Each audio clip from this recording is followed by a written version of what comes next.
¿Listo? ¿Sí? La grabación se ha iniciado. Ok. Perfecto. Listo. Bueno, sí, muchas gracias.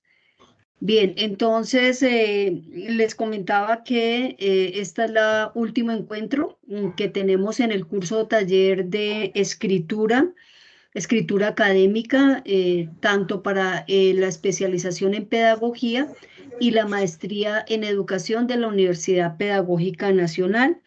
Se ha trabajado como un curso libre, abierto, con participación de las personas que quieran llegar tanto de la universidad como de afuera. Y estos espacios precisamente nos permiten darle la posibilidad a muchas otras personas que quieran participar de este ejercicio. Hoy tenemos como invitada a la doctora Claudia Jimena Herrera Beltrán. Voy a hacer una pequeña semblanza de su recorrido académico. Ella es licenciada en Educación Física, magíster en Historia de la Educación y la Pedagogía, ambos títulos de la Universidad Pedagógica Nacional de Colombia. Doctora en Educación de la Universidad de Burgos, en Burgos, España. Intereses investigativos en clave histórica, la educación física como saber y disciplina, el cuerpo de los sujetos, las prácticas corporales escolares, la infancia, la escuela, la educación, la pedagogía, entre otros.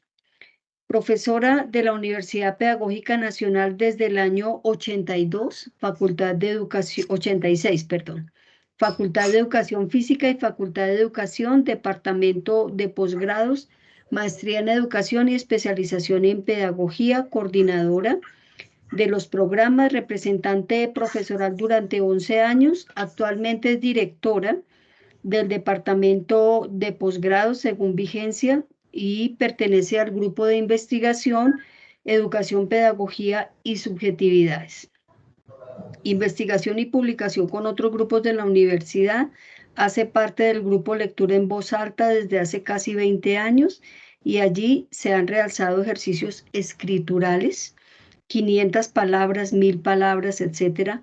Blog, cuadernos SMAE, 4 salas y trueque de libros, entre otros. Pues no vamos a nombrar la lista de publicaciones porque pues nos demoraríamos muchísimo.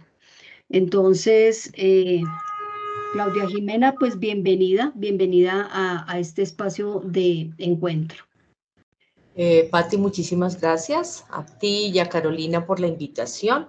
Es un placer acompañarlos y de alguna manera aportar elementos en este ejercicio que ha pretendido asomarnos o asomar a los estudiantes en compañía de ustedes a la lectura y a la escritura en clave académica y en clave investigativa.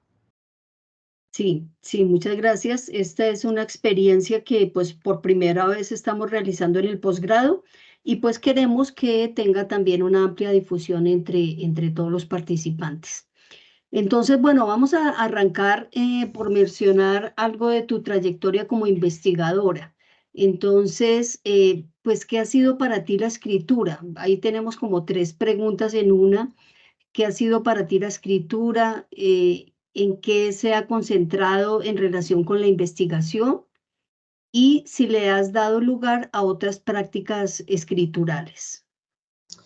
Bueno, yo creo que la escritura se constituye un poco a lo largo de la vida como en un proyecto a alcanzar, ¿no?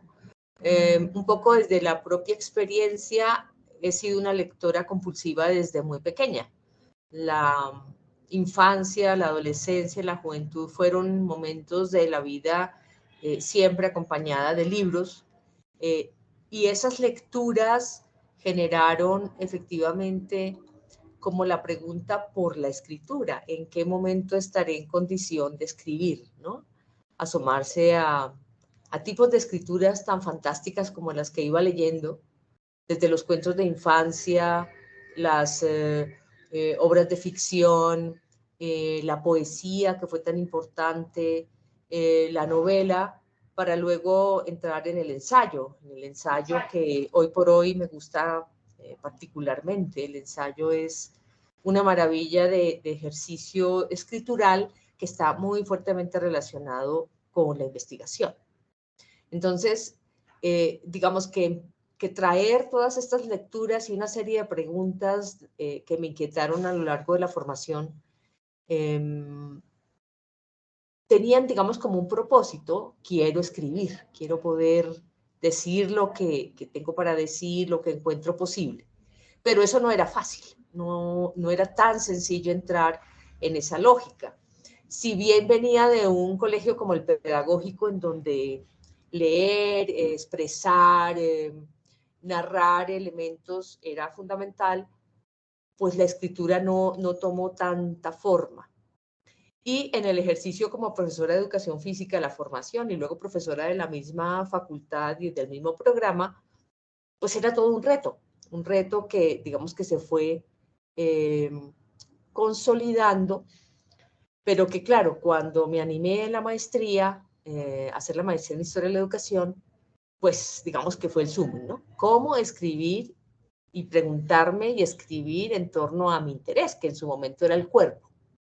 Entonces, claro, ahí empiezan las primeras, digamos, los primeros límites, el primer momento del encuentro con algo que me parecía difícil, pero que era también una cosa muy atractiva. Entonces, en ese sentido, pues constituyó un trabajo y un esfuerzo a lo largo, pues, del tiempo. Pero efectivamente la investigación ha sido como el lugar para concretar y direccionar efectivamente la escritura. Creo que nunca como antes encontré una actividad que me permitiera decir cosas. Y pienso que sí, que efectivamente la escritura académica pues tiene unas tonalidades. Y sin embargo, tuve el privilegio maravilloso de encontrarme con una colega en la maestría, que es Nelly Buitrago, que ya no está con nosotros. Y Nelly era una poeta, Nelly era una cuentista, Nelly era una escritora de otros géneros que no era la investigación. Y logramos hacer empatía, y cuando empecé a escribir con ella, el primer ejercicio de escritura serio que hicimos desde la investigación, que se llamó El cuerpo del niño al interior de la organización temporal de la escuela primaria en Colombia, 1870-1890, descubrí que era posible escribir académicamente desde la investigación, pero con un tono quizá poético, quizá un tono que rompía un poco de la lógica de esa idea que puede suscitar el que la escritora sea tan rígida, tan contenida y en un momento dado tan aburrida. Porque eso en un momento parece, digamos, generar, es como un tópico, ¿no? Que los informes de investigación, que trabajos producto de investigación, eso es, no, qué pereza leer eso. No, resulta que cuando efectivamente lo conviertes en un ensayo, un artículo de un libro, un artículo de una revista, puedes, digamos, trabajar con un tono sin entrar en una tensión, en el sentido de que no tienes unos niveles, digamos, adecuados a la escritura que se espera. Pero por supuesto, también entiendo que es distinto hacer poesía, escribir cuento, he incursionado en algunos, un poquito, ¿no? Un poquito que uno intenta. Yo recuerdo mis diarios, los diarios eran un fiasco, porque los diarios terminan siendo un asunto que tú relees y dices, ¡ay, qué horrible! Arranco la hoja, porque hace siempre una remembranza de asuntos emocionales y quizás como que puede ser el momento de empezar otro tipo de escritura, pero que no necesariamente lo es. Y que luego pues puedes posibilitar otro tipo de ejercicios. Por ejemplo, hemos hecho con los colegas una apuesta alrededor de algunos temas de esa lectura en voz alta que Patricia comenta a propósito de actividades que he hecho. Nos hemos dado al ejercicio, por ejemplo, de escribir 500 palabras en relación con un tema, 1000 palabras en relación con otro tema. Y allí ha florecido de alguna manera un tono en la escritura que es un tanto distinto. Sin embargo, si me permiten, voy a leer un parrafito del trabajo que les mencioné, para mostrarles que ahí también hay otras apuestas un poco más, no sé, como de otra tonalidad, ¿no? Entonces, por ejemplo, decimos con Nelly, el tiempo es una noción que de la mano de la civilización occidental ha penetrado la escuela y hecho mella en todos y cada uno de los habitantes de este espacio de clausura, sumergido en una distribución meticulosa del tiempo escolar, en la proyección de los destinos y caminos elegidos por los hombres, en los roles determinados como propios de la infancia, la adolescencia, la adultez o la vejez, para el hombre o para la mujer, a modo de una marca que define lo prohibido, lo indebido, lo permisible y lo justo. Se trata de ser en el tiempo, no importa que uno no comprenda su sentido real, filosófico o trascendental, ya que dentro de ese tiempo solo es posible ir hacia adelante. La dimensión temporal adjudicada a la naturaleza es entonces el modelo, como si el tiempo y las nociones que lo envuelven hubiesen nacido con él, porque es a la vez noción de origen, evolución, desarrollo y culminación. Cuando vuelvo y leo, digo, vea que hay un tono que no es ese tono de otros trabajos en donde uno se pliega muy al decir de Michel Foucault. Uno podría señalar que la escuela es también un espacio para el ejercicio del poder. Digamos, cambia la tonalidad. Y sin embargo, releo algunos trabajos que he hecho y me parecen con una tonalidad que me gusta, ¿no? Que podría ser un tanto distinta a lo que uno habitualmente podría considerar escritura académica o investigativa. Y les voy a compartir una notita que pues es muy de esos ejercicios íntimos, un poco para mostrarles que como decimos con los amigos con los que leemos en voz alta, el ejercicio de la escritura tendría que ser un ejercicio de todos los días. Uno todos los días podría levantarse o acostarse después de escribir un párrafo diciendo algo que lo emocionó en términos de una sensación, de una percepción. Les voy a compartir uno pequeñito. Dice, entro y suena la campana. Es Fuente Taja. Fuente Taja es una librería que desapareció, era una librería en Madrid. Me dirijo sin pausa a la parte de atrás. Allí están los libros que hojeo, historia, filosofía, poesía, y ese diccionario. Voy de anaquel en anaquel leyendo cada lomo, estirando la mano que se antoja dispersa, abro cada libro, quién escribe, quién me escribe, qué se dice. Después de una hora, quizá más, salgo al bullicio de la calle San Bernardo, cruzo apresuradamente, me ala el olor del pan francés, ese por ahora es mi destino. En casa con miel o con aceite y un café, siento el aroma, bebo el humo de la taza que se me antoja exquisita, apresuro el paso, me espera un libro. Entonces, digamos que de alguna manera es como, bueno, quizá no sea la escritura Van Novel, ni muchísimo menos, pero creo que allí empieza a pulirse un asunto y es el cuidado de la escritura en relación con un sentimiento, con una experiencia, y el poder armar, digamos, una cierta entonación y como que uno estuviese construyendo como de alguna manera una poesía, un poema que rima, entre comillas, pues empieza a sonar musical, ¿no? Empieza a ser musical y creo que, bueno, son apuestas y ejercicios que te sitúan en otro lado.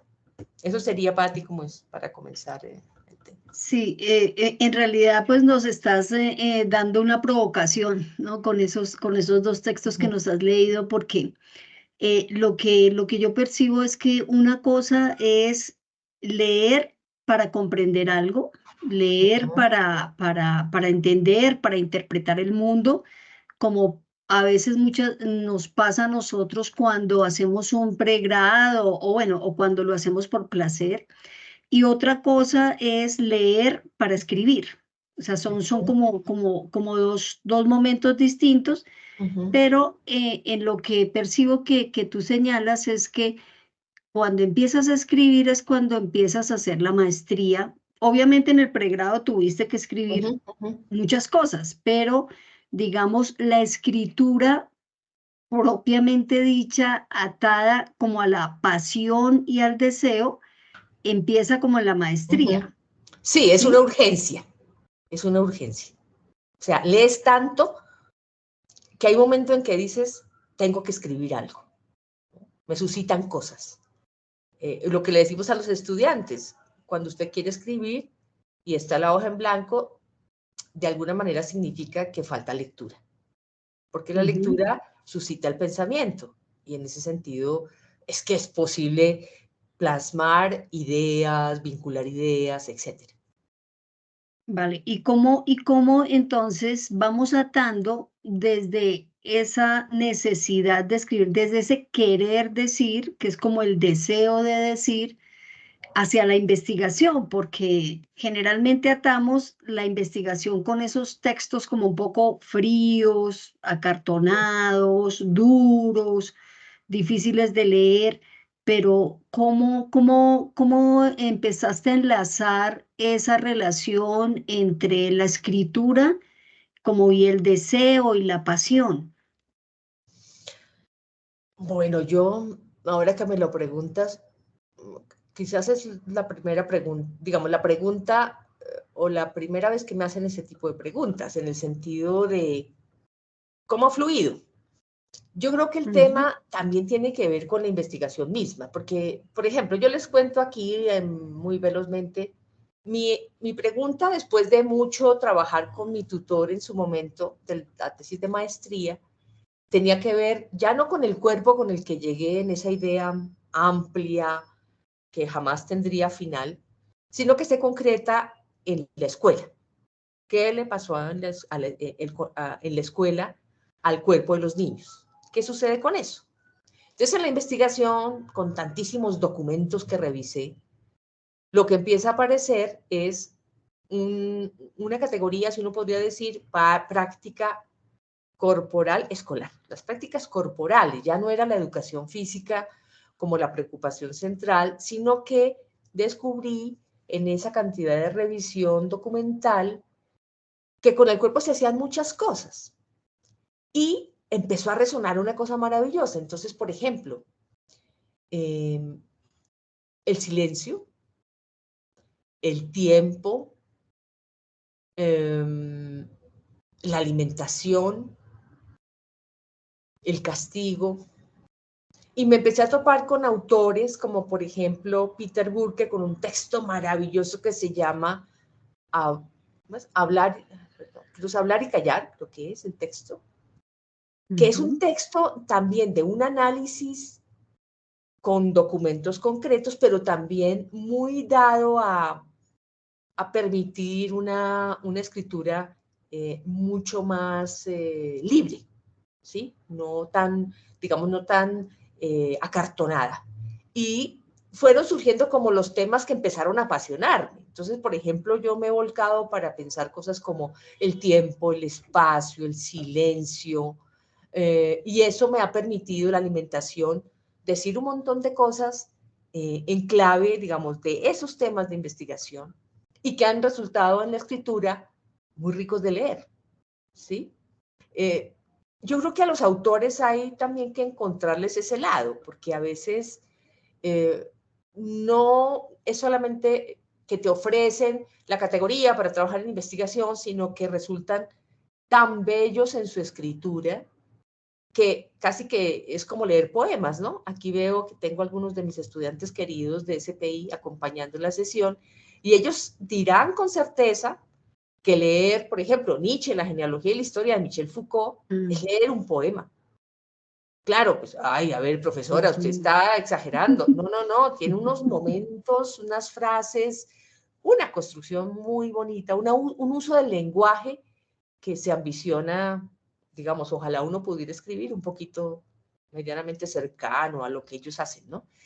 Por ejemplo, leer Escuela de los Anales, leer a Philippe Varier, acercarse a estos escritores, historiadores que tienen, digamos, también un sello, ¿no? Leer a los españoles Viñao Frago, que tienen unas maneras de contarte, por ejemplo, todo el tema de lo que para, digamos, en términos de la museología es todo aquello que la escuela trae, ¿no? Los objetos, los materiales, esa cultura material de la escuela pues es fantástico, ¿no? Es como romper, ¿no? Romper ese nexo entre una escritura rígida, y creo que en mi caso tiene que ver con que esos temas son apasionantes y que no son tan tradicionales, ¿no? No estamos hablando de la economía. Quizá con la economía habría que ser muchísimo más dado, ¿no? En un tipo de lenguaje, pero en algunos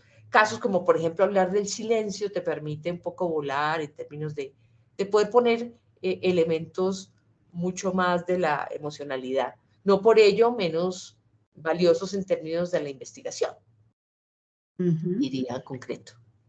Sí, es que definitivamente creo que eso tiene que ver, esa pasión está anidada también con el asombro. O sea, en lo que vas contando, en lo que vas narrando, se te siente pues esas ganas y esa pasión de lo que es el hallazgo, el descubrimiento. Es que no me puedo quedar callada. Entonces creo que por ahí vamos como motivando a todos quienes están haciendo investigación en esa correlación con la escritura, ¿no? Sí, y otra cosa que se me va, digamos, se me viene pensando lo que acabas de expresar, en mi caso, ¿no? Si yo no escribo, no puedo participar en un congreso, no puedo participar en una lección inaugural, no puedo participar en ninguna invitación porque requiero haber construido un texto. Fíjense, de la lectura, el texto, y del texto, el leer o compartir con los otros. Me queda generalmente muy difícil, como hacen muchas otras personas, de plantarse frente a un auditorio y echar un rollo, ¿no? Yo tengo preferiblemente que leer lo que he pensado para no perder, digamos, una riqueza. Y sí, efectivamente, el placer, pues, de esos encuentros, de esos hallazgos. Por ejemplo, leí aquí una frase del texto que les participé, escrito con Nelly, que fue un hallazgo maravilloso, que fue "el tiempo es oro". Encontrar esa frase y cómo se valora el tiempo para la época fue genial, porque además también encontraba en esos documentos de época un tratamiento también bastante cuidado en la escritura, que podría pasar a ser otro tipo de escritura menos académica, y que pues se rescata en esas notas textuales que se dejan, o en esas comillas que se colocan para decir algo que lo dice también otra persona, que para qué intentas mejorarlo, si está tan bien dicho, ¿no? Que es también una manera de recuperar, cuando se trata de documentos especialmente antiguos, una manera de decir, ¿no? Un tono que le es propio a épocas, ¿no? Al Claro. uso del lenguaje, a un... ¿cómo es que se llama? Se me va la palabra. Un thesaurus de la Un época. tesauro, sí, ¿Sí? sí, ¿De sí, sí, acuerdo? Sí, esa de es. acuerdo.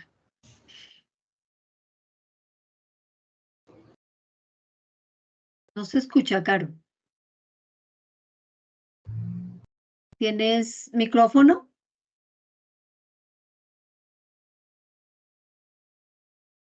No se escucha. Y Vale. aquí, Caro, y aquí en el de Sandra.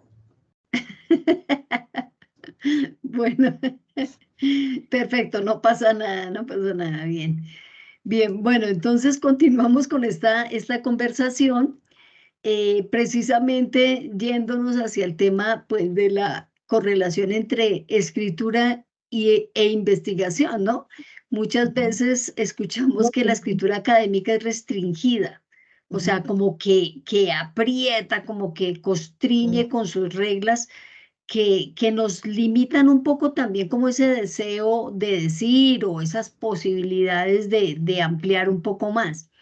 Entonces la pregunta es si las reglas del canon, digamos, si las reglas del canon son las que dan forma al estilo académico, o sea, ¿cómo ha sido tu experiencia en ese sentido, como con el canon de escritura académica?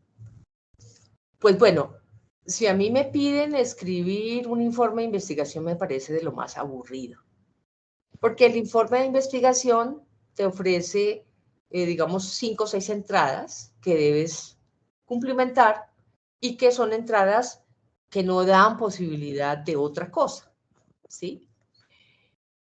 Claro, si tu tesis o tu trabajo, tu monografía o tu trabajo de grado se enmarca en esa estructura rígida, pues efectivamente no va a ser tan sencillo, por ejemplo, soltarte y ser más libre cuando te piden objetivo,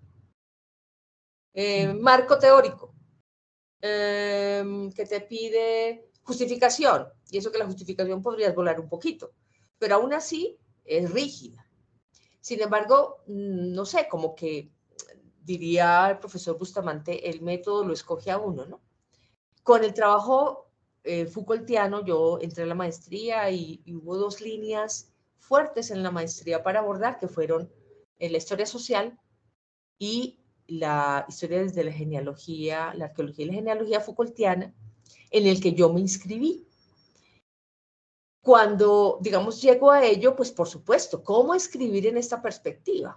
Yo creo que mis estudiantes egresados tenemos, por ejemplo, a Carolina, que fue mi alumna en la maestría, esa pregunta pero ¿cómo escribo aquí? ¿Cómo escribo en esta perspectiva? Resulta bastante interesante porque sí que permite otro tipo de tono en términos de que es un poco más libre. Entonces, cuando yo les cuento a los estudiantes lo que se espera en la escritura de la tesis desde esta perspectiva, no es tan sencillo la comprensión hasta tanto no empiezas tú a escribir, porque claro, la comprensión es la de un texto que te ofrece unas entradas muy rígidas y que bueno, voy a ir llenándola, como sabemos Patti, tú y yo, en otros espacios académicos de otras universidades, como uno lo que hace es llenar de contenido un formato. Llenar formato. Aquí en esa perspectiva se permite ser un poco más narrativo sin ser menos juicioso con los datos recogidos y rigurosos, pero sí permite un ejercicio, un juego allí que es muy rico y que efectivamente da espacio para una escritura como la que han leído, la que han escuchado en este parrafito Sí. escrito con Nelly. Y así escribimos varias cosas en los textos compartidos. Y ha sido y seguirá siendo un poco el tono de buena parte de mis trabajos. Vale. Bien. A ver, Caro, que ahí ya ¿lo me ensayas? escuchan. Sí. Listo. Así que no, estoy como en 3 correos, desde 3 cuentas distintas estoy ahora, porque no puedo hablar por mi cuenta, porque es donde está Jimena. Pero bueno, no, a propósito de lo que hablabas ahora de, bueno, como escribir desde la perspectiva, ¿no? Tú te inscribes en la historia de la educación, es allí donde ha estado el mayor despliegue de tu escritura. ¿Qué especificidades tiene esta escritura con respecto a otras? Y si podrías como ampliar un poco para entrar como en materia de quienes estamos interesados en la investigación en historia de la educación, ¿cómo entiendes el dato? ¿Cómo se encuentra el dato? ¿Cómo poder adentrarnos en lo que se llamaría desde esta perspectiva el dato? Bueno, Okay. sí, el dato. Vale, sí. Por supuesto, lo que tú señalas es muy importante.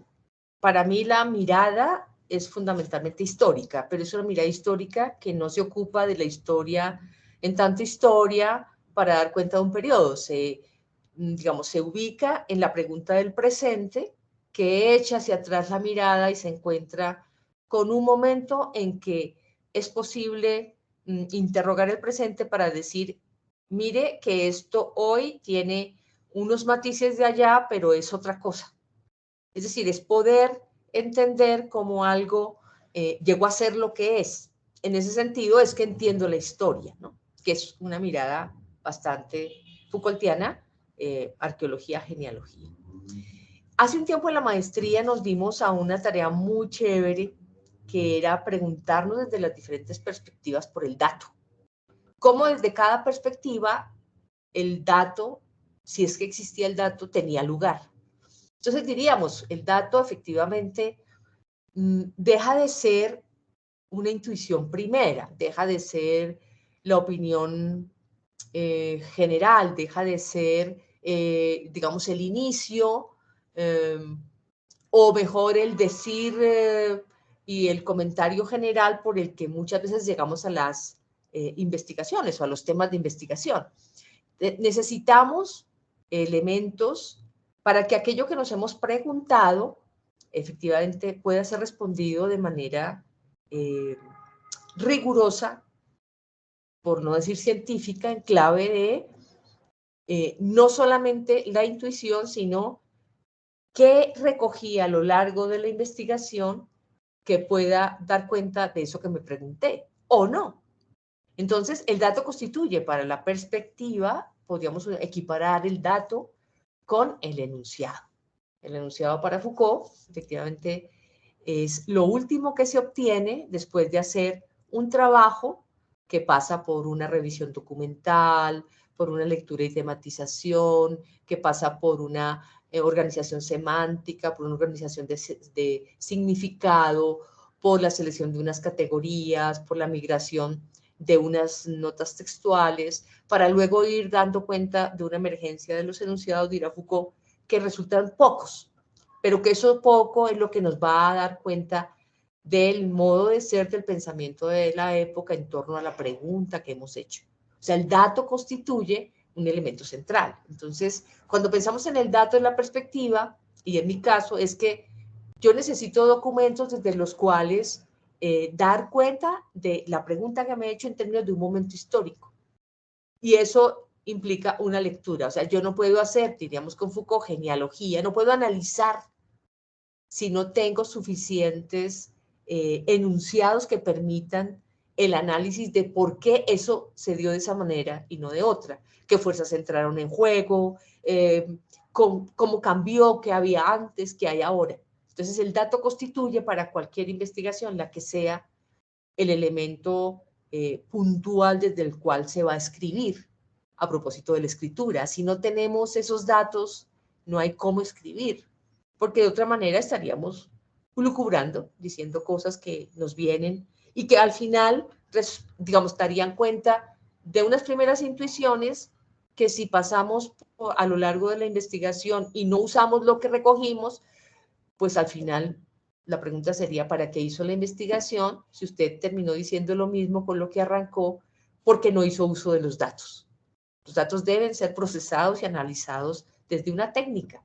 Y en ese sentido es fundamental utilizar técnicas, ¿sí? En el caso de la que yo utilizo, Foucault ofrece de manera increíble, ofrece teoría y ofrece una manera, una perspectiva metodológica, un enfoque que permite, digamos, descubrir esos datos y usarlos para el análisis.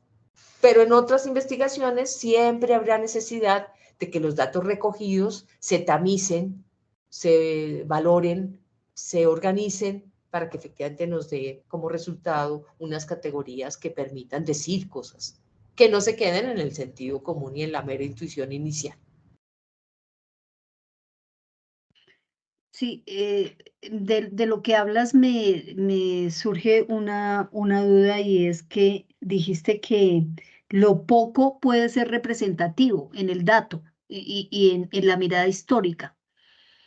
Eh, porque generalmente cuando se hace investigación uno espera que haya como una suerte de representatividad por cantidad. O sea, no sé si por cantidad es que tantas personas respondieron más o menos esto y por eso es que yo voy a hablar de eso. Pero en lo histórico que señalas, ¿cómo se da esa relación entre eso poco que se dice es representativo? O sea, ¿es válido también? Es que eso poco, a lo poco se llega después de una revisión de muchos documentos para el caso de la perspectiva Foucaultiana.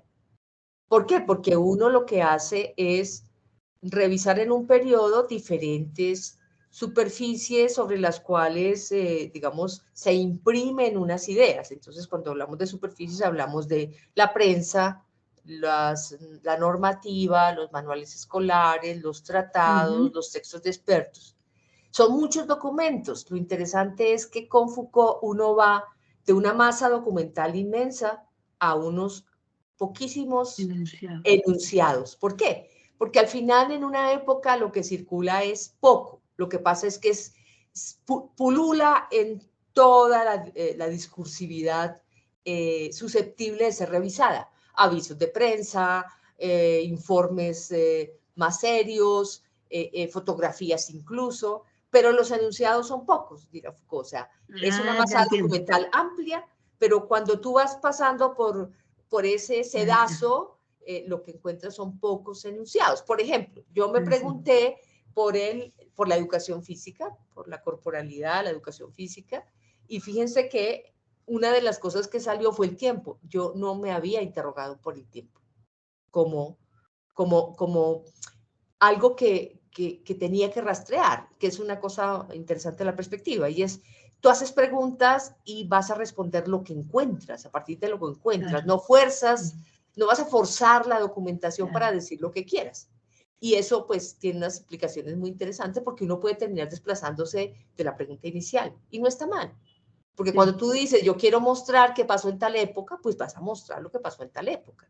Entonces, por ejemplo, el tiempo resulta ser un enunciado. El tiempo es un enunciado que aparece a lo largo de toda la producción. Por ejemplo, el tiempo en la época en cuestión, el tiempo era importantísimo para la Iglesia Católica, el tiempo era importantísimo para la economía, el buen uso del tiempo era importantísimo para la sociedad en términos de ser buen ciudadano, pero también para ser buen hijo. El tiempo era importantísimo para el trabajo, etcétera, etcétera. Entonces, el tiempo constituye, digamos, como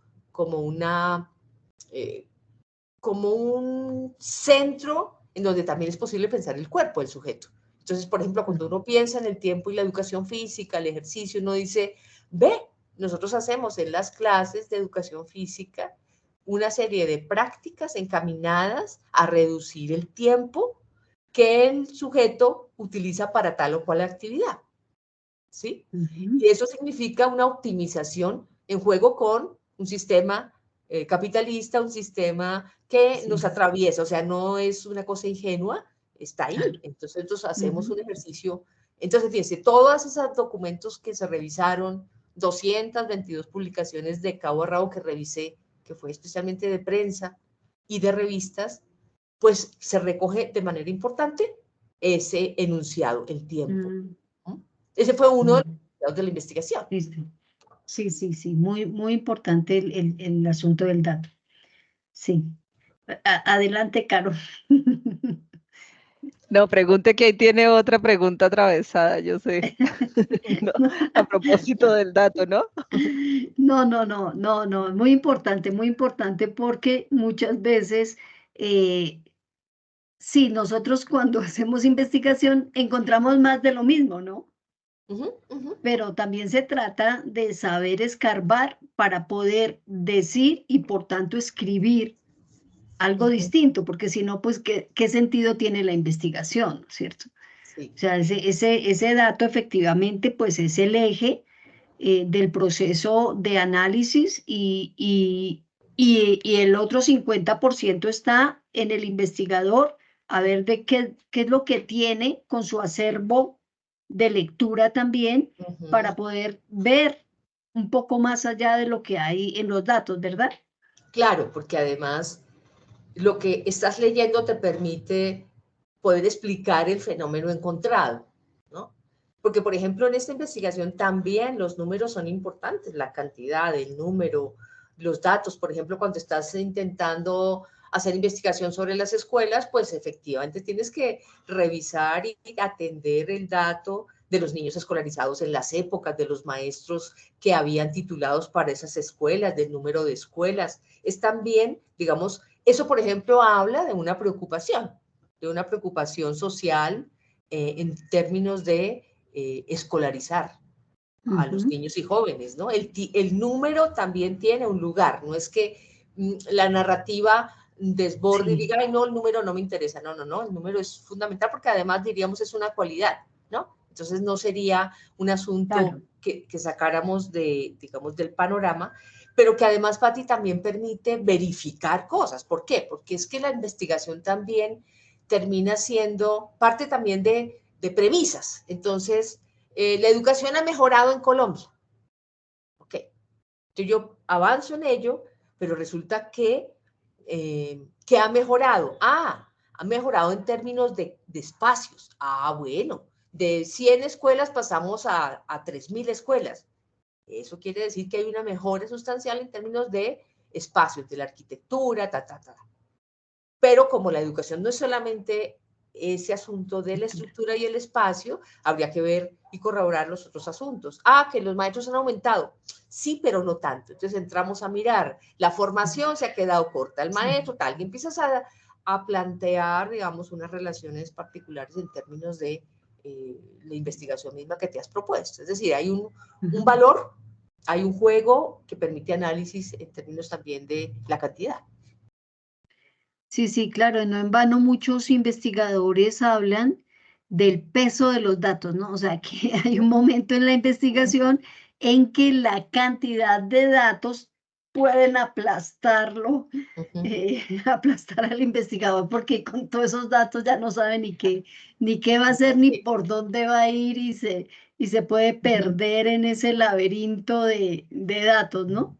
Sí, por ejemplo, esa es una experiencia muy interesante que viví, que fue la ambición por leer todo, fotocopiarlo todo, tematizarlo todo, pues fue, digamos, un primer envión en mis ejercicios de investigación. Entonces, como me gustaba tanto, entonces accedí a la Luis Ángel Arango y fui durante 2 años, todas las tardes, de 2 de la tarde a 8 de la noche. Eso es una locura de tiempo dedicado a selección y lectura documental. Y luego, pues al final, ¿qué hago con todo eso? Pues, digamos, es un poco lo que les puedo contar. Yo con ese material escribí la tesis de maestría, la tesis de doctorado y sigo escribiendo cosas, porque es muchísimo lo que recogí. Por eso me gustaba tanto esa época, digamos siglo XIX, siglo XX, porque además hay cosas maravillosas que pasaron ahí. ¿Qué me permitió esa revisión de archivos? No solamente leer sobre la investigación, como lamentablemente hoy ya no se tiene acceso al archivo, lo que efectivamente yo sí tuve, que fue ir a bajar al depósito de hemeroteca de la Luis Ángel Arango, pues yo accedí a todo lo que había publicado en ese espacio. Por ejemplo, lo que conocí sobre la poesía colombiana, la historia de la poesía colombiana, de todos los movimientos de final del siglo XIX de la literatura colombiana, del movimiento de los escritores que habían apostado por no vivir más de 30 años y que se suicidan varios de ellos. El tipo de poesía, cómo se pasa de una poesía romántica a una poesía muchísimo más dada a hablar de lo femenino, del cuerpo femenino, que eso no era lo habitual, se hablaba con metáforas, ¿no? Las mujeres eran siempre con cuerpos de ángeles, ¿no? Una piel nacarada, una cosa así, para entrar digamos, a expresar de manera muchísimo más directa eso que emocionaba al poeta, que hablaba de lo femenino, del cuerpo femenino, del beso, que, digamos, se va notando en ese trayecto de esa historia de la poesía o de historia de la literatura, etcétera. Por ejemplo, eso, ¿no? El de las normativas, entender cómo las leyes aparecen en el diario oficial. Yo digo que la investigación te pone, cuando te gusta tanto, con la posibilidad de acceder a otro tipo de información, de lecturas, que es también muy rico. O sea, cuando solamente estás sobre el punto de encontrar el documento tal y no miras otras cosas, pues efectivamente hay un límite, hay una limitación, ¿no?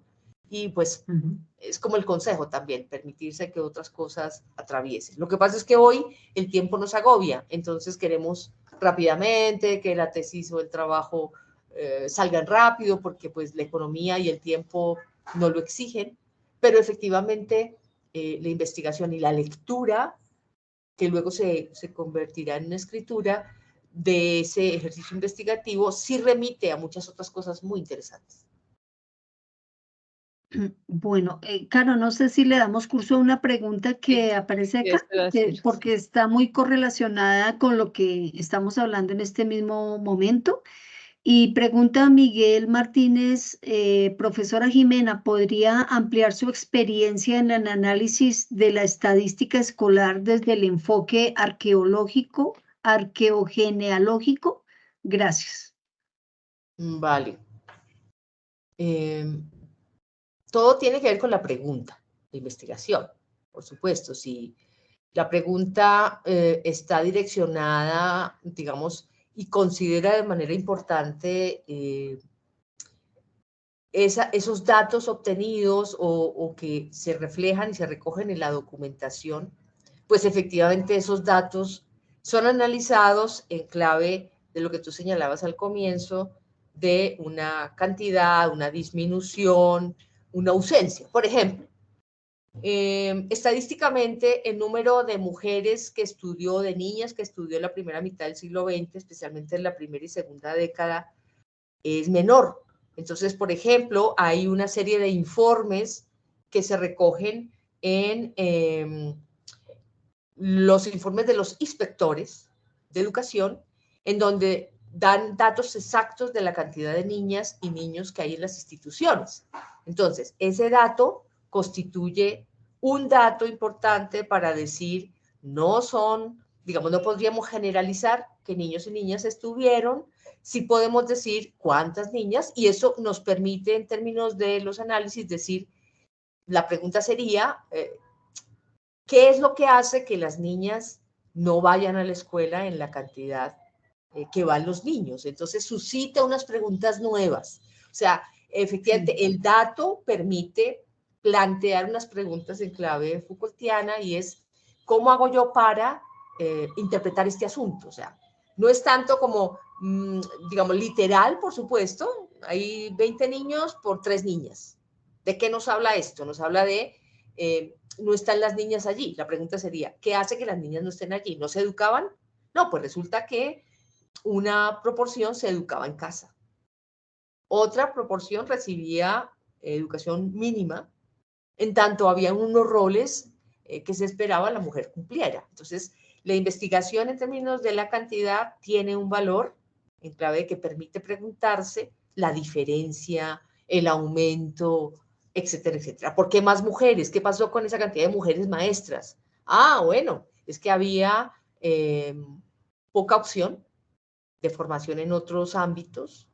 Los maestros se han ido a la guerra, en las diferentes expresiones de la guerra, y es necesario contratar maestras. Entonces, cada vez son más las mujeres que llegan a enseñar. Entonces, uno puede hacer, ¿por qué aparece este número importante de mujeres, pero en el siglo XIX no habían sino 2 o 3 casos?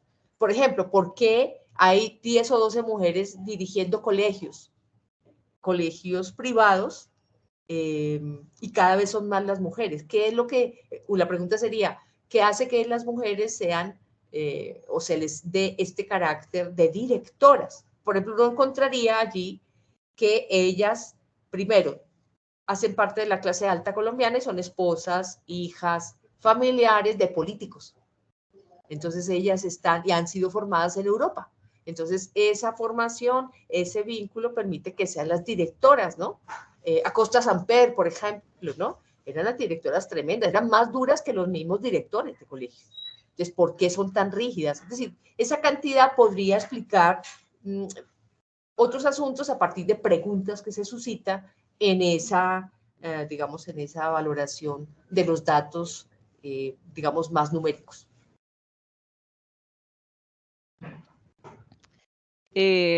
Bueno, tú te has dedicado, Jimena, a la historia de la educación a la historia de la educación física, a la historia de la educación física, mejor dicho. Y de allí, pues hay como una serie de análisis articulados, ¿no? Una historia de los cuerpos, de las prácticas corporales, y desde estas de la alimentación, del castigo, ¿sí? Del silencio. Pero la escritura es una práctica corporal también, ¿no? Entonces, queríamos preguntarte qué podrías decirnos de los hallazgos y de lo que conoces de la escritura como práctica corporal, sea o no sea en la escuela. Bueno, por un lado, en mi propio cuerpo, pues efectivamente es muy interesante, ¿no? Escribir sobre el cuerpo, investigar sobre el cuerpo, cuando el cuerpo te dice asuntos, por ejemplo, la enfermedad, te pone en un lugar. ¿Cuánto de mi interés tiene que ver con situaciones de enfermedad en diferentes momentos? Entonces, la pregunta por esa corporalidad. Entonces, en términos de quien investiga, esa sería una primera, digamos, un primer acercamiento. Y es que en ese caso el cuerpo está en suspenso en términos de la actividad mucho más activa, sin embargo, está en una disposición corporal a escribir. Claro, los que han tenido esa experiencia y están viviendo la experiencia, la escritura de tesis, saben que cuando uno está entusiasmado, pero también obligado, pero también presionado, puede sentarse 10, 12 horas sin ningún tipo de dolor. O sea, te sientas a escribir y el cuerpo desaparece en términos de que te pida cosas. Entonces, en ese sentido, el cuerpo tendría, digamos, como una especie de desplazamiento, entra en un estado como de stand-by, desaparece, se silencia, se aquieta para darle lugar pues a una dinámica más intelectual, pero que no está ausente pues de esa corporalidad, en tanto somos efectivamente cuerpos también. Eso, digamos, en relación con la experiencia más personal. Pero en relación con la escritura, es muy interesante porque, por ejemplo, la educación física es acción motriz, ¿no? O sea, cuando el educador físico está viviendo esa experiencia de enseñar, de practicar, hay una apuesta que no necesariamente se conecta con la escritura, ¿no? Entonces, por ejemplo, para los educadores físicos puede ser un poco más difícil entrar en la dinámica de la escritura más, digamos, académica, porque efectivamente las maneras de la expresión de su propio hacer y de su dinámica corporal están un poco más alejadas de lo que estaría para otras personas ese tipo de actividad.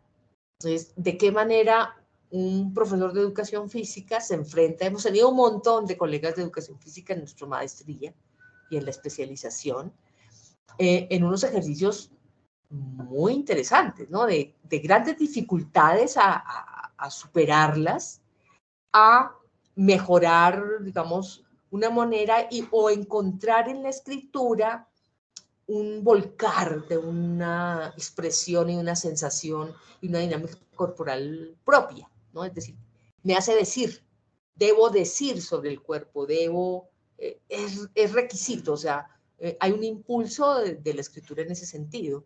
Pero claro, son dos órdenes diferentes, ¿sí? Si vemos los edufísicos no escriben mucho, ¿sí? Esa es una dinámica, aunque se hagan ejercicios de final de curso y se hagan elaboraciones, no es lo propio de la formación del educador físico.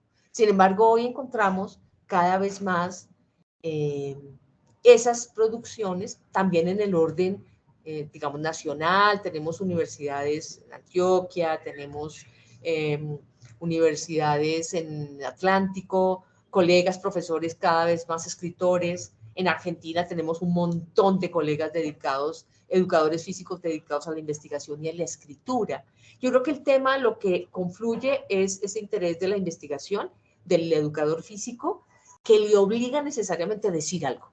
Y ese decir pasa por escribir. Entonces ahí nos toca recurrir, digamos, a un ejercicio que en algún momento se dejó de hacer y que tornó más hacia otros ámbitos. Tendría yo como esas dos posibilidades de pensar lo escritural y el cuerpo, ¿no? Y ya pensando en tu propia práctica de escritura, cuéntanos entonces, ¿cuándo, cómo, me refiero como a las condiciones de las que te provees, cuándo, cómo y dónde escribes? Ya tu propia práctica escritural. Bueno,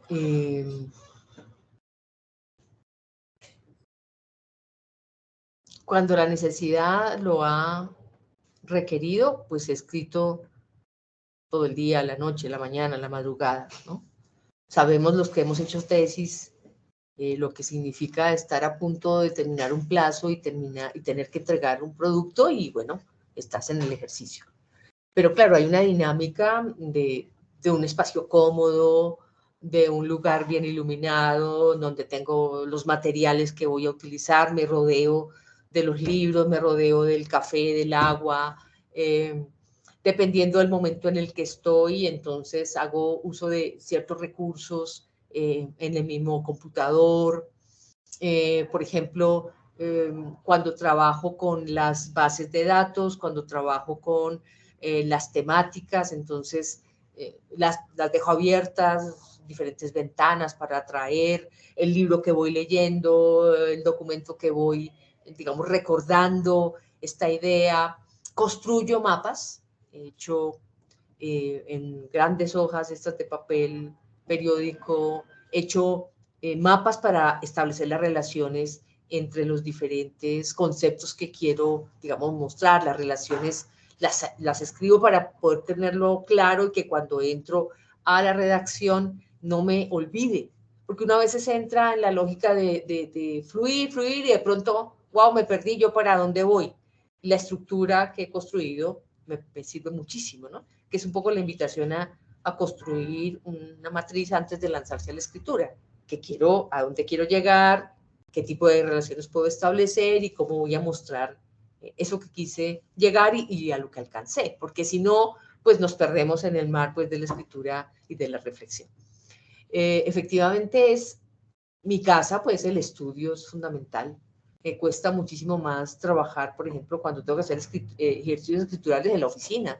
La oficina es siempre un espacio de otra, que te pone a circular, pero difícilmente te permite concentrarte, ¿no? Entonces, allí hay un cúmulo de elementos que permiten pues ese trabajo. Yo soy muy dada a escribir, a coger como velocidad tarde-noche. Entonces, me pueden dar las 12, 1 de la mañana. Cuando estaba más joven, quizá decía, pues ni siquiera pensaba en la hora, sino hasta donde me diera.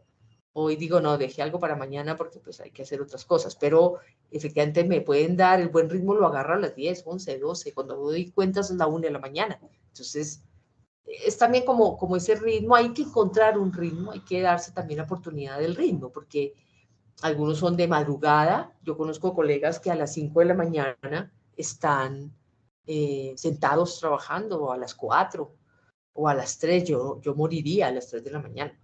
No podría. Entonces, por ejemplo, prefiero pasar en la escritura y acostarme con la certeza de que terminé el apartado del ensayo, el capítulo, o el apartado en el capítulo, para luego volverme a sentar un poco más tarde después de haber descansado. Pero eso de acostarse porque no me coge el sueño antes, no podría ser a las 3 de la mañana. Yo, digamos, también atender a esos ritmos circadianos en los que también la escritura tiene un lugar. Otro asunto es la lucha, ¿no? Hay momentos en que lucho mucho, tengo que escribir algo, lucho contra una cosa que me atraviesa y es el asunto de la producción intensa en el último minuto. Entonces, digo, sí, tengo tiempo. Y entonces me hago un mapa y luego digo, poco a poco voy a ir trabajando. Cuando me doy cuenta, estoy a una semana de la entrega y yo he hecho apenas trazos. Entonces, pasarme la vida al borde del abismo, he tratado de irlo perdiendo en el sentido de ser un poco más previsiva, ir avanzando en la escritura. Ha ido andando. Pero hay momentos en que la presión sobre mí misma no produce sino angustia. Entonces decido relajar y cuando menos estoy sentada y sale el documento muy fácilmente.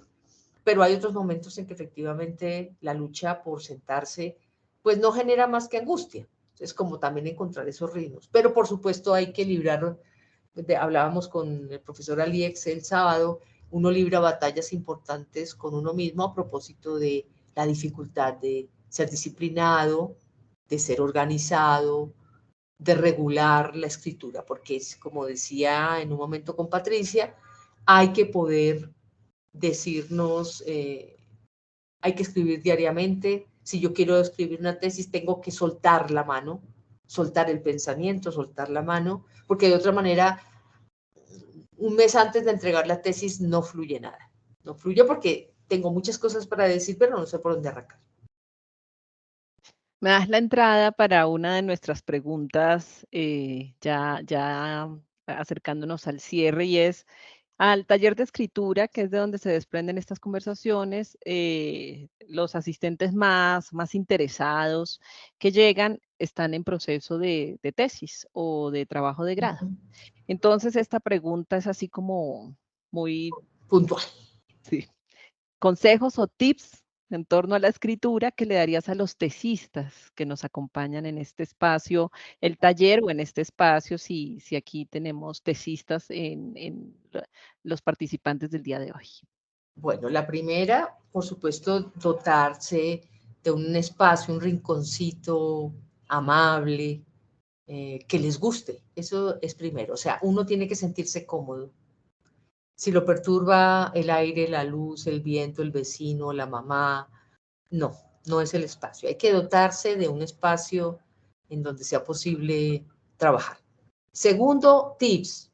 Lo he visto, lo he vivido en carne propia y lo he visto en mis estudiantes.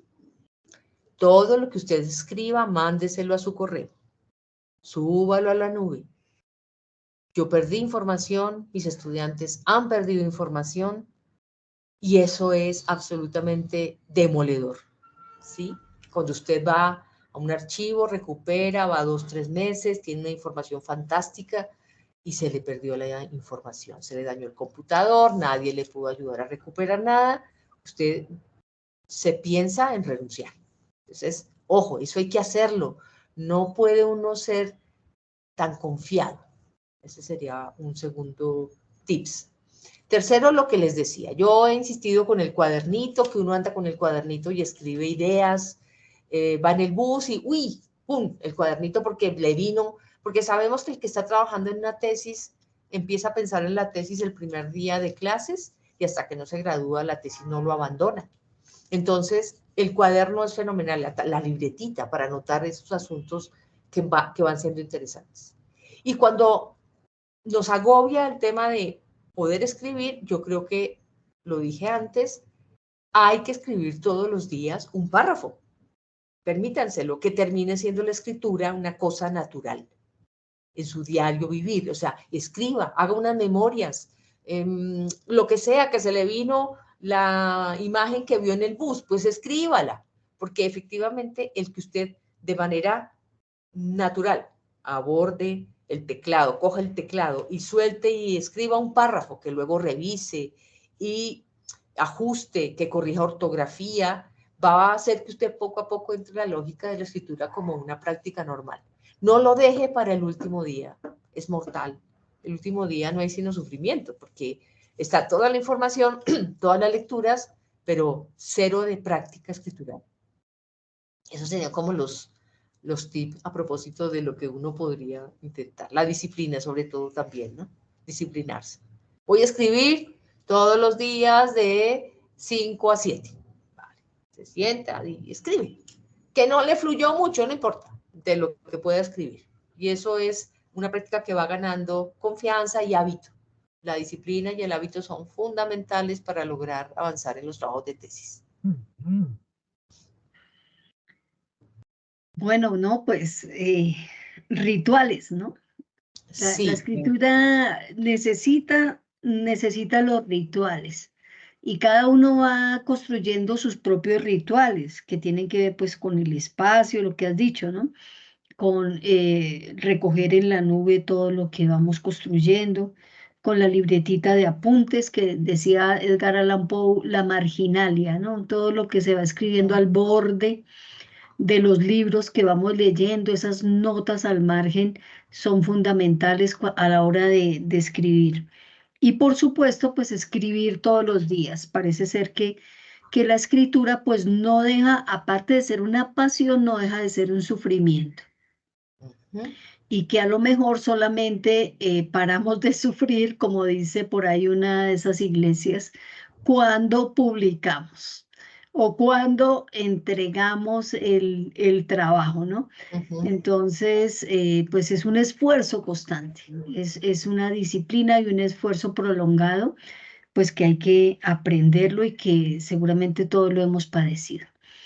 Bueno, no sé si haya preguntas Sí, hay dentro de los una, participantes. ahí hay ¿Sí? un comentario, una pregunta, comentario bien bonito. Es Farud Díaz, dice, profe, soy egresado de la maestría y le agradezco mucho sus aportes. Quisiera preguntar lo siguiente, yo quiero sacar adelante mi artículo de investigación sobre mi tesis. Lamentablemente mi asesor se encontraba con cuestiones de salud y no pudimos seguir trabajando. ¿Podría darme algunos tips para ello? Muchas gracias. Ese trabajo genial que viene después de defender Claro. la tesis y tener el documento de tesis, que es escribirlo, hacer un artículo o más de la tesis. Pues lo felicito, porque de las cosas que les ha costado más a mis estudiantes hoy egresados es volcar su trabajo de tesis en un artículo. Primero porque como que, estoy aburrido, ese tema ya, esto me sacó, y se interesan y lo dinamizan más tarde en el tiempo. Pero claro, la magnitud de 200 hojas, de 180, de 120 para un artículo, dice uno, ¿cómo lo recorto? Bueno, ¿qué hago con ello? Entonces, si se trataría efectivamente de un artículo sobre la tesis o el trabajo de grado, creo que lo primero que hay que hacer es volver a recurrir a la estructura, graficar una estructura que permita ver qué me planteé, por qué caminos anduve y al final qué concluí. ¿Sí? Porque si no, pues efectivamente nos va a parecer imposible abarcar todo lo dicho.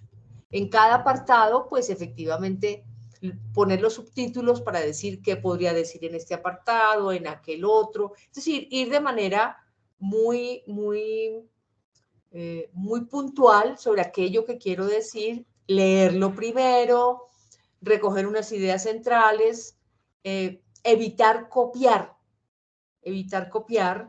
textualmente, porque entonces empezamos a armar quizá un pastiche y no conviene. O sea, hay momentos en que uno podría decir cómo nos expresamos, la investigación da de sí en ese sentido. Es más, como que yo vuelvo y leo mi tesis completa, que no es fácil. Cuando uno escribe un trabajo, volver a leerlo es de lo más complicado, pero esa lectura permite decir, al final, ¿yo qué dije? ¿Qué investigué? ¿Qué resultados obtuve? Y en ese sentido, poder organizar una estructura que permita fluir en lo que se dice sin extenderse en demasía en la producción. Pero es una cosa muy bonita porque es la manera como una tesis se pasa a capítulo. El tema de una tesis, como decíamos al comienzo, que se ha presentado en tipo formato, es mucho más compleja porque te obliga a la producción de una narrativa distinta. ¿Sí? Pasar de un formato tesis, en donde está el objetivo, la introducción o la justificación, la pregunta, luego el ámbito del marco teórico, etcétera, etcétera, pues va a ser un poco más rígido en términos de poder poner allí una manera más narrativa de contar. Yo tengo un ejercicio muy interesante con los estudiantes. ¿Por qué lo hago? No debería hacerlo, pero lo hago porque en algún momento tuvimos unos inconvenientes con los jurados, que la perspectiva no la entendían, y entonces nos decían, sí, muy bien, pero es que no sabemos por dónde va, no sabemos qué fuentes usó, no sabemos qué objetivo quiso alcanzar. Entonces, yo, para evitar un poco esta lógica, que era también obstáculo desde el punto de vista de la valoración del trabajo, dije, construyamos una introducción metodológica que a manera narrativa le muestre al lector qué fue lo que usted se planteó. Creo que ese ejercicio es muy interesante porque puede terminar siendo el artículo. Y es, usted se cuenta a sí mismo lo que se propuso hacer, qué camino siguió, qué documentos revisó y a qué conclusiones llegó. Eso es lo que se encuentra generalmente en las tesis que he acompañado, que es la que se llama introducción metodológica. Anímense y consulten si eso, digamos, puede ser de utilidad a efecto de de lo que efectivamente puede terminar siendo un artículo. Porque también usted puede convertir su tesis en un libro, que también supondría una modificación del formato, porque un libro, una cosa es una tesis publicada y otra cosa es un libro a raíz de la investigación adelantada, cuyo producto fue una tesis. Entonces, esto es un poquito otro género que habría que, digamos, abordar.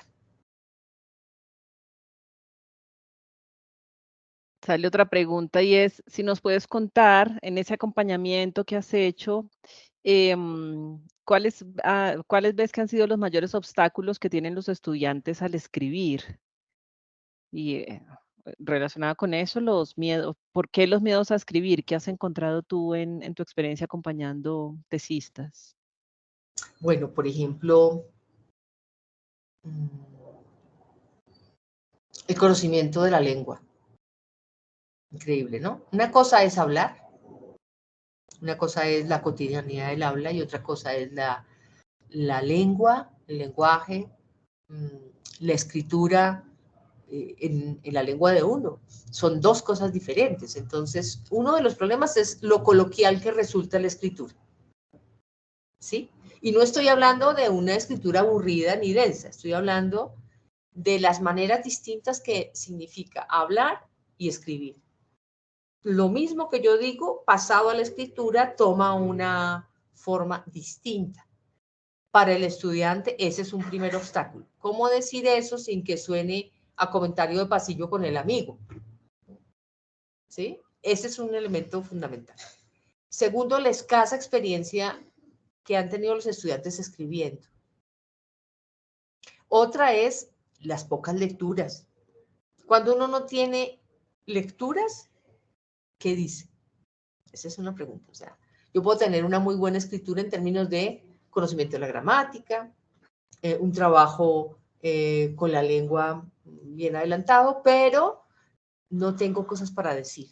De allí que pues sea tan importante también leer mucho, tanto para el que escribe novela, ensayo, poesía, cuento, como el que hace una investigación en su género, tiene que leer mucho, porque es lo que le permite tener elementos para escribir. ¿Qué cosas decir a propósito de otros? Creo que esos son elementos que se podrían tener ahí en relación con eso. De otro lado, hay dificultades y son un poco, no sé si uno podría decirlo, terquedad, ¿no? Entonces yo, por ejemplo, insisto mucho. Si usted escribe algo y va a citar a alguien, hágalo bien. Entonces, ¿qué pasa? Me da pereza. Digo, ay, después cito bien. Resulta que después de las 10, 12 hojas que he escrito, pues ha citado mal a todos. Y entonces yo le devuelvo el texto y le digo, pero esto no está bien citado, esto no es suyo, le faltaron las comillas, etcétera, etcétera. Es decir, que si somos juiciosos desde el comienzo en términos de la citación, de qué técnica vamos a usar o nos vamos a inscribir, ya sea en APA, ya sea en cualquier otra de las herramientas para citar, etcétera, hay muchísimas. Recuerden que APA es desde la psicología y que terminó imponiéndose. Yo escribo desde otras metodologías o técnicas mejor, pues uno efectivamente sale adelante, porque es como la repetición. Yo repito muchas veces cómo citar y ya me lo aprendí. No tengo que volver al documento, como era que decía, no, al comienzo repasas, después ya lo fijas y siempre citarás bien. Otro, no usamos recursos, el estudiante no se dota de recursos, cree que la internet es suficiente. No, hay que tener el diccionario, hay que tener el de sinónimos y antónimos, hay que tener la gramática, hay que tener ese libro que nos ayuda con una serie de conectores. Hay que tenerlo a mano porque no hay nada peor que yo tengo muchas ideas, pero cuando las voy a poner en papel no encuentro. Entonces me paro, duro horas buscando la sección de tal palabra, qué sinónimo utilizar y me quedo corto. Entonces, si uno tiene todos los recursos, también en libros físicos, eso sí que ayuda. O sea, no servirse solo del computador, no solo hacer investigaciones con fuentes en la web, sino que hay que ir a los archivos, hay que comprarse algunos libros, hay que tener diccionario en la mano, hay que tener otros tipos de material pertinente para que las herramientas fluyan en el momento en que yo tengo a la musa puesta en funcionamiento. La musa no aguanta 2 días, o sea, no, es que no encontré esa palabra, es que no sé, no. Hay que tener el recurso para que usted fluya con la escritura. Bueno, Jime, pues muchas gracias por todo esto que nos has contado. Ahorita actualmente estás escribiendo, ¿tienes algún proyecto de escritura en este Sí, momento? tengo varios proyectos. Ah. Está a punto de salir un libro que construimos con el Grupo de Investigación Filosofía y Enseñanza de la Filosofía y el nuestro, Educación, Pedagogía y Subjetividades. Y es un libro a partir de la investigación que hicimos sobre el arte en educación. Entonces, ahí escribí un artículo que reflexiona sobre la manera como se entiende la estética y la educación artística en la formación de maestros en nuestros programas de la pedagógica. Entonces pero fíjense lo interesante, uno escribe ¿para qué? Uno escribe para responderse preguntas. ¿Sí? Eso es muy interesante. Entonces yo estaba muy inquieta por qué es eso de la estética, qué es eso de la belleza.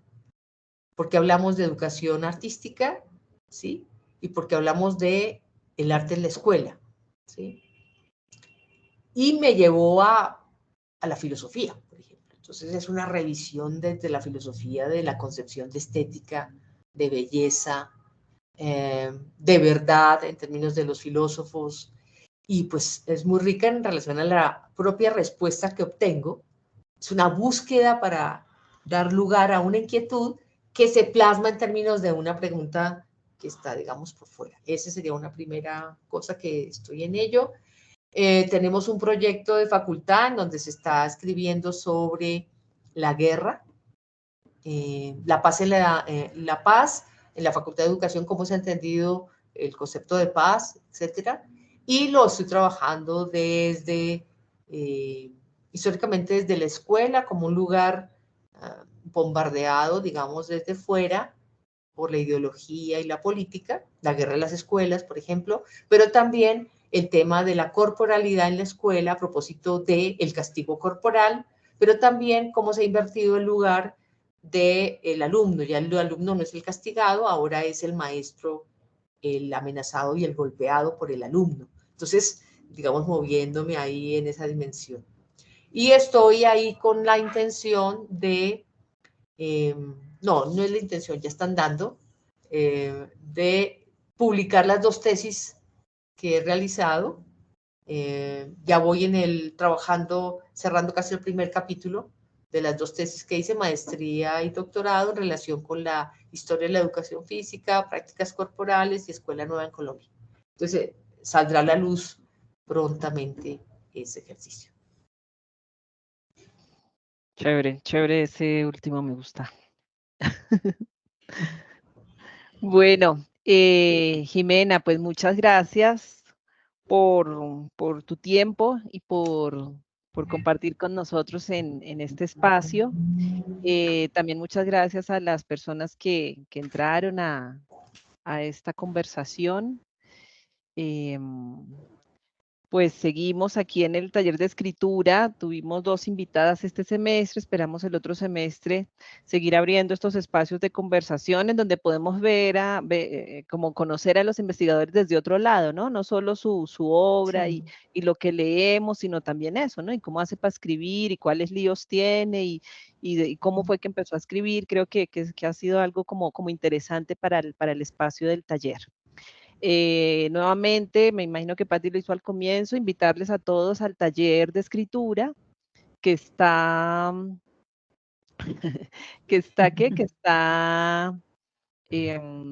nos quedan 2 o 3 semanas y el otro semestre esperamos retomarlo. Está abierto para todos los estudiantes de posgrado, de especialización, de maestría en educación y también de otros programas de la universidad. Y a veces viene gente de fuera de la universidad y también hay espacio para que se unan al taller de escritura académica, que tiene una línea fuerte de pensar la escritura y la investigación, ¿no? sin ser propiamente metodología de la investigación o asesoría de proyectos de tesis, creo que pensar la escritura en la investigación implica una serie de disposiciones, como ahorita nos contaba Jimena, que tratamos como de darle lugar allí en el espacio del taller. Bueno, eso, no sé, Pati. No, nada, agradecerles. Muchas gracias, Jimena, por aceptar esta invitación. Creo que nos vamos motivados, motivadas a seguir escribiendo y a seguir trabajando por estos ejercicios de pensarnos la escritura, no solamente desde una mirada gramatical, normativa, porque muchas veces esas son las preguntas que llegan, ¿no? Que lo hemos hecho. Hemos trabajado asuntos muy gramaticales de construcción del párrafo, de la coherencia, de la sintaxis, de la semántica, pero también queremos darle lugar a otras posibilidades, más desde las tecnologías del yo, desde la pasión, desde involucrarse corporalmente, sensiblemente, desde los afectos, con los ejercicios escriturales, porque sabemos que es desde allí, desde donde tenemos ese motor y esa fuerza para sacar nuestros ejercicios escriturales, llámense tesis, artículos, proyectos. Entonces, pues muchas gracias porque nos das ese impulso para continuar con este taller. La idea es que vamos a sacar unos tips que van a ir al grupo de escritura académica. Convertimos este ejercicio también en unos pequeños, ¿cómo se llamaría? Como unos Cápsulas. pequeños cápsulas de recomendaciones para la escritura, y además esta conversación va a quedar también en la red completa, colgada, para que quienes quieran revisarla o recomendarla posteriormente.